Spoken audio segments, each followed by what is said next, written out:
ਆਪੇ ਰੱਬਾ ਬੜੇ ਜ਼ਰੂਰੀ ਆ, ਐਵੇਂ ਕਿਤੇ ਲਕੂਵੀਂ ਨਾ। ਇੱਕੋ ਅਰਜ਼ ਆ ਸੁਣੀਂਦਾ ਤੇ ਆਵਾਂ ਕਿਸੇ ਦੀ ਖੂਵੀਂ ਨਾ।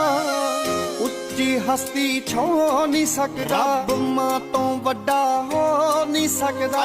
ਤੂੰ ਹੋਰ ਕੋਈ ਰਿਸ਼ਤਾ ਮੋ ਨਹੀਂ ਸਕਦਾ, ਜ਼ੋਰ ਬਥੇਰਾ ਲਾਉਣਾ ਮੈਂ। ਸੁਪਨੇ ਦੇ ਵਿੱਚ ਆਇਆ ਕਰਮਾ, ਬਸ ਸੁਪਨੇ ਦੇ ਵਿੱਚ ਆਇਆ ਕਰਮਾ। ਤੈਨੂੰ ਜੱਫੀ ਪਾ ਕੇ ਰੋਣਾ ਮੈਂ, ਬਸ ਸੁਪਨੇ ਦੇ ਵਿੱਚ ਆਇਆ ਕਰਮਾ।